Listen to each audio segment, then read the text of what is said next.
Ignatius, can you add to that based on sort of real-time experience with right now with the advice that you're giving, for instance, for solar, how to, overcome some of these hurdles for first-time companies going into China? Well, I think generally, I think the rules apply to most of the emerging countries, and we'll just take China and perhaps India as well as examples. I think particularly in relation to technology, as Rajiv has mentioned, first thing is to watch out for IPR rights. Make sure you secure that. Obviously, India has a more established legal system than China. Obviously, again, while there is a system in place, a legal system, a judicial system in place, the enforcement varies. There's been significant experience where decisions or enforcement in India takes forever. Notwithstanding, they have a very well-established, inherited common law system. In China, when they're slowly, still evolving into a more internationally aligned IPR system, enforcement is an issue. And the reality on the ground is that they've got so many smart fellas that, for them to reverse engineer your technology would be not something that's not unmentionable. That's one. I think the second thing is for U.S. corporates, particularly more so perhaps in China than India. China has a centuries-old culture of gift-giving. And from a U.S. corporate's perspective, there are FCPA issues to watch out for as well.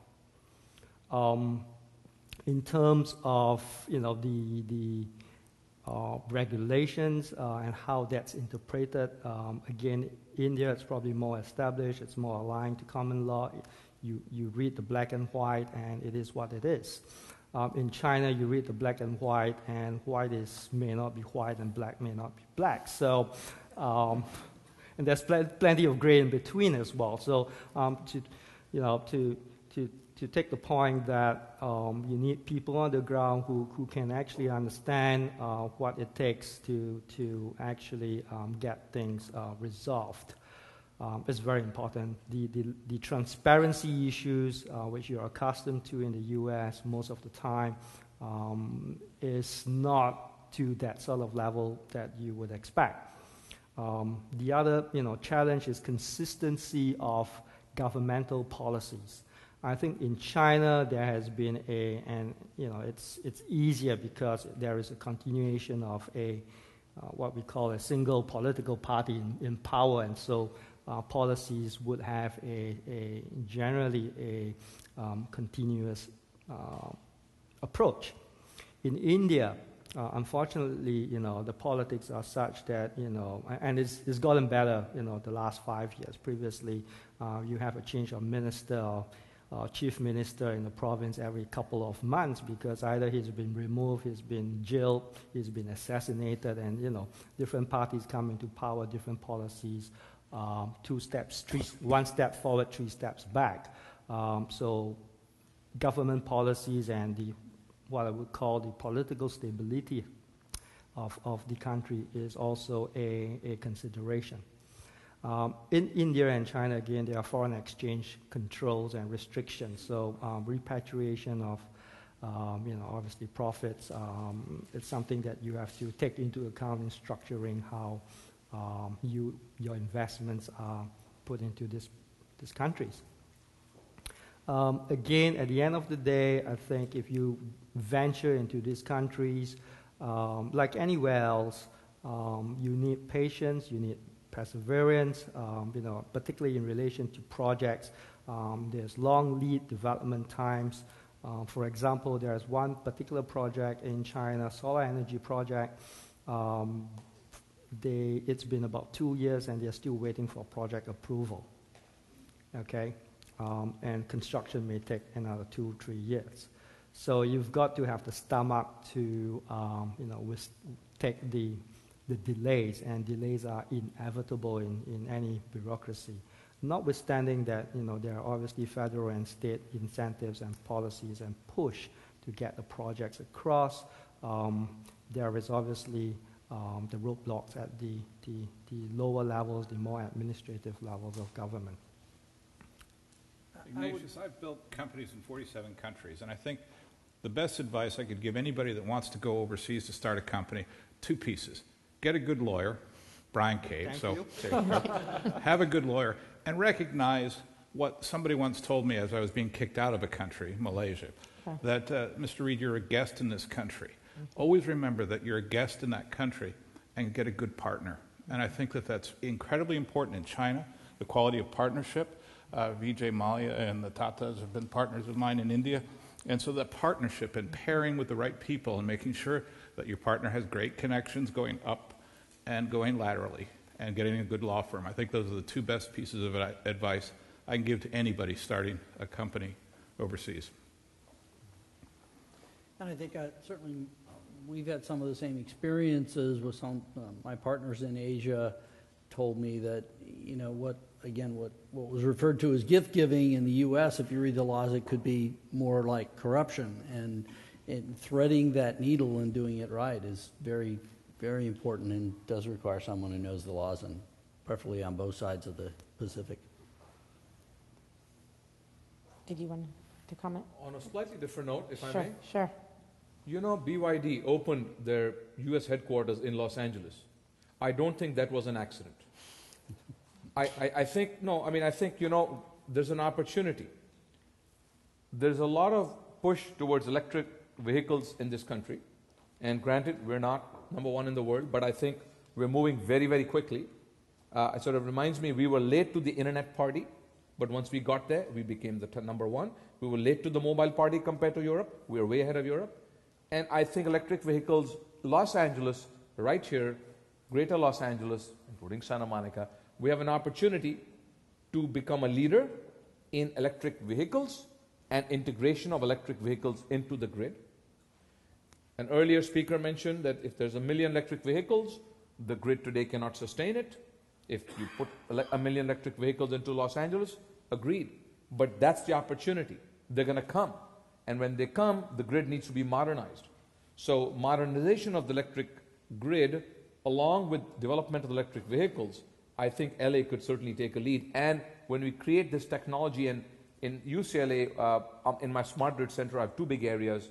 The second big area of research is electric vehicle integration.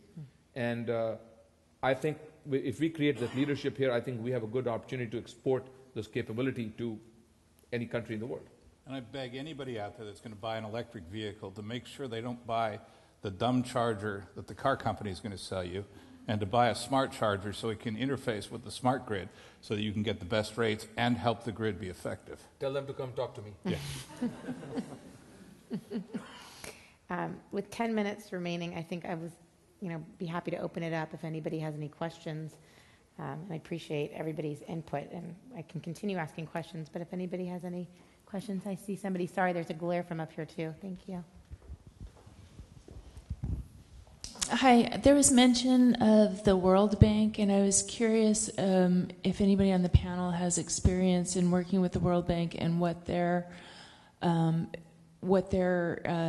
incentives, or whether they have any sort of model under which they're trying to operate to incentivize the renewable technology sector.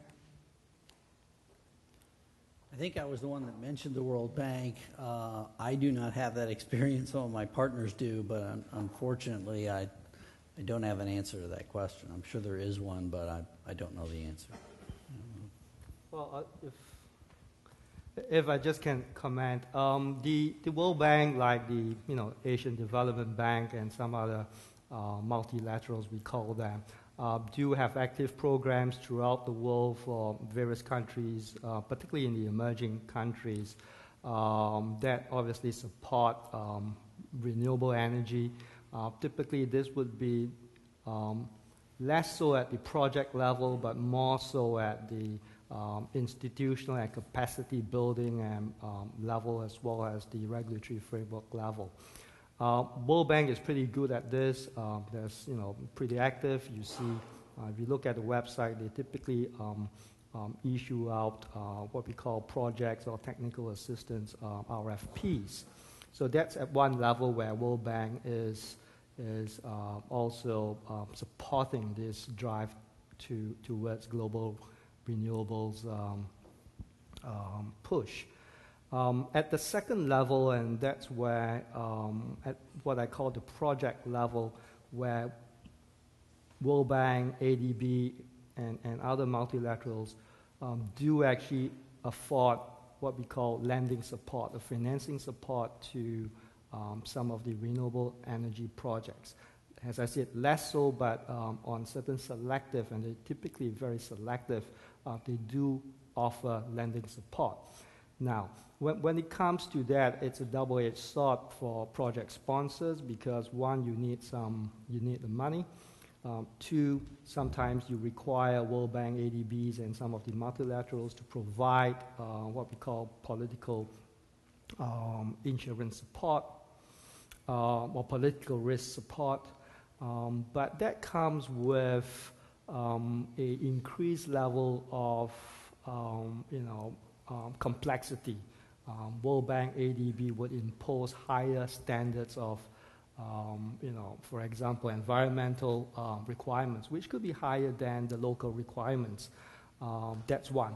Two, there obviously in terms of documentation and getting the deal actually done and closed, that usually from experience takes far longer than if you were to obtain financing from the usual commercial sources.